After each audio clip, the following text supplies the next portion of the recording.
ये आज तक रेडियो है।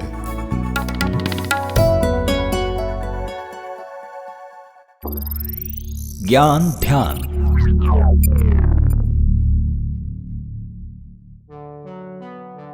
दो 2020 में केंद्र की नरेंद्र मोदी सरकार ने किसानों के हितों में 3 कृषि कानून बनाए थे, लेकिन इन कानूनों के खिलाफ दिल्ली के बॉर्डर पर किसान संगठन करीब 1 साल से अधिक समय तक धरना देते रहे, जिसके बाद मोदी सरकार को तीनों कानून वापस लेने पड़े थे। साथ ही किसान संगठनों से न्यूनतम समर्थन मूल्य यानी MSP पर कानून बनाने का वादा सरकार की तरफ से किया गया था। MSP पर अब तक कानून नहीं बनने से किसान संगठन एक बार फिर आंदोलन पर उतर आए हैं। किसानों के आंदोलन की वजह से मिनिमम सपोर्ट प्राइस यानी MSP एक बार फिर चर्चा में है। तो चलिए आज के ज्ञान ध्यान में हम जानते हैं कि न्यूनतम समर्थन मूल्य यानी MSP होता क्या है, इसको निकालने के फॉर्मूले क्या है, किसान क्यों इसकी मांग पर अड़े हैं, ये कैसे किसानों की आमदनी का कवच बन सकता है, सरकार को MSP पर कानून बनाना क्यों इतना चुनौतीपूर्ण है और सरकार की तरफ से कितनी फसलों पर अब भी MSP दी जाती है। नमस्कार, मेरा नाम है चेतना काला और ये है ज्ञान ध्यान।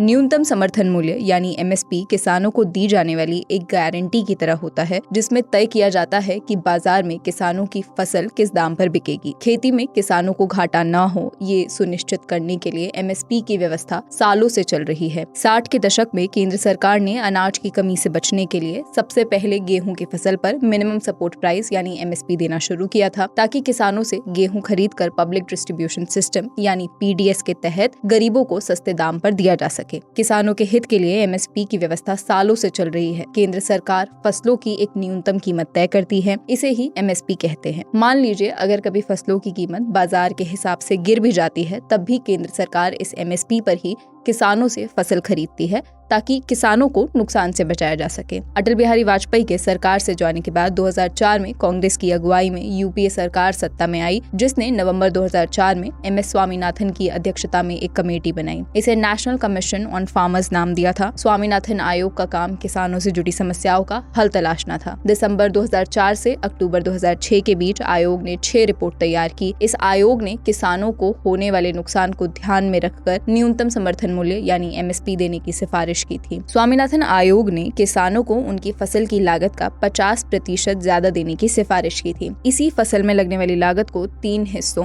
A2, A2+FL और C2 में बांटा गया। इस आयोग के मुताबिक मिनिमम सपोर्ट प्राइस निकालने का ये फॉर्मूला क्या है, इसे कैसे कैलकुलेट किया जाता है और सरकार अभी किस फॉर्मूले के तहत MSP देती है, इस बारे में विस्तार से बता रहे हैं एग्रीकल्चर एक्सपर्ट और खालसा कॉलेज दिल्ली में प्रिंसिपल रह चुके डॉक्टर जसविंदर सिंह।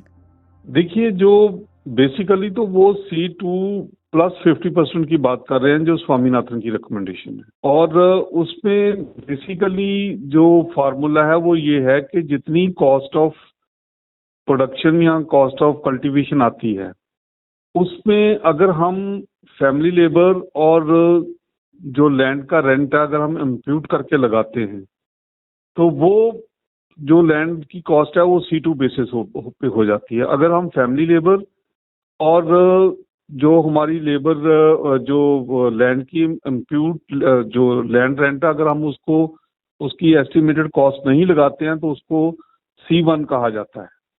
तो इसलिए C1 के बगैर तो जो फैमिली लेबर है वो माना जाता है कि ये फैमिली लेबर की कोई वैल्यू नहीं है, और जो लैंड है उसका भी कोई कॉन्ट्रीब्यूशन नहीं माना जाता। तो इसलिए स्वामीनाथन ने, क्योंकि जितने फैमिली की यूनिट के मेंबर हैं उनको भी MS स्वामीनाथन ने जो है उनकी लेबर को, जिसको हम फैमिली लेबर कहते हैं, उसको इंक्लूड किया था, और साथ में जो लैंड का एक कंप्यूटर जो बेसिक रेंट है उसमें इंक्लूड किया हुआ, ताकि लैंड जो है वो भी एक हमारा संसाधन है खेती के लिए। तो इसकी कॉस्ट को लेके जो वर्कआउट किया जाता है वो उसको हम बेसिक कॉस्ट कहते हैं। उस बेसिक कॉस्ट में उन्होंने ये तक कहा था कि अगर खेती को अगर हमने वाकया ही इसको ठीक ठाक तरीके से चलाना है या इसको लाहेवंद प्रोफेशन बनाना है, तो इसमें 50% और ऐड करके उनको MSP डिटरमिन होनी चाहिए। उनकी MSP की जो कीमत निर्धारण होना चाहिए, मिनिमम सपोर्ट प्राइस इतनी हो। अभी जो MSP की जा रही है वो बेसिक कॉस्ट, जिसमें फैमिली लेबर या लैंड का इम्प्यूटेड वैल्यू नहीं लगाई जाती, कि जमीन की जो कंट्रीब्यूशन है उसको नहीं लगाया जाता, उसके बेस के ऊपर ये एमएसपी अनाउंस की जा रही है।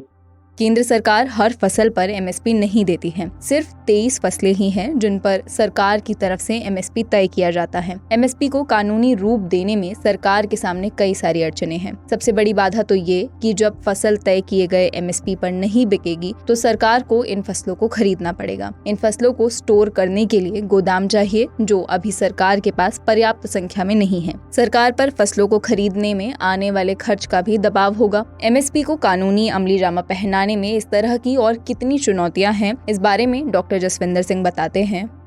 जो एमएसपी है इसको बिल्कुल 23 की 23 फसलों में लागू करने के लिए सरकार को एक बहुत बड़ी जो है वो पॉलिसी बनानी पड़ेगी, क्योंकि इसमें काफी सारा पैसा गवर्नमेंट का खर्च होता है।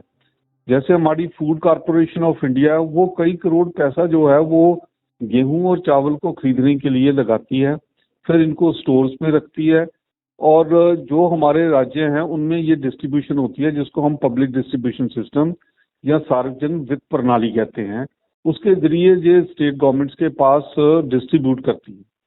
तो इस पूरी प्रक्रिया को सबसे पहले तो किसानों के पास से उसको लेना, फिर उसको स्टोर करना, फिर वो स्टेट वाइज जो है उसको ट्रांसपोर्ट करना और हर स्टेट में उतना पहुंचाना जितनी उसकी ज़रूरत है। तो ये अपने आप में एक बहुत बड़ा एक्सपेंडिचर है। ये अभी 2 फसलों के लिए इतना है, तो सरकार को ये लगता है कि अगर 23 फसलें होगी तो उनके लिए इसको पब्लिक डिस्ट्रीब्यूशन सिस्टम में या पब्लिक प्रोक्योरमेंट सिस्टम में लाके इम्प्लीमेंट करना मुश्किल होगा। सरकार जिन 23 फसलों पर एमएसपी देती है उनमें गेहूं, चावल, बाजरा और मक्का समेत दाल और तिलहन की फसलें शामिल हैं। तो आज के ज्ञान ध्यान में बस इतना ही। आज का एपिसोड आपको कैसा लगा इसके बारे में हमें जरूर बताइएगा। आज का ज्ञान ध्यान प्रोड्यूस किया है अंकित द्विवेदी ने, साउंड मिक्सिंग की है सौरभ कुकरेती ने। आप सुन रहे थे चेतना काला को। नमस्कार। कहानियों का बहाना बनाया करता हूं, तुम्हारे किस्से तुम्ही को सुनाया करता हूं। मेरा नाम है जमशेद कमर सिद्दीकी और ये है कहानियों का मेरा खास शो स्टोरी बॉक्स, जिसमें मैं आपको सुनाता हूं इंसानी रिश्तों और एहसास की वो खूबसूरत कहानियां जिनके किरदार आप हैं। सुनिए story box with Jamshed Qamar Siddiqui Aaj Tak radio के अलावा Spotify, Apple podcast, Google podcast, Jio Saavn या आपके फेवरेट ऑडियो स्ट्रीमिंग प्लेटफॉर्म पर।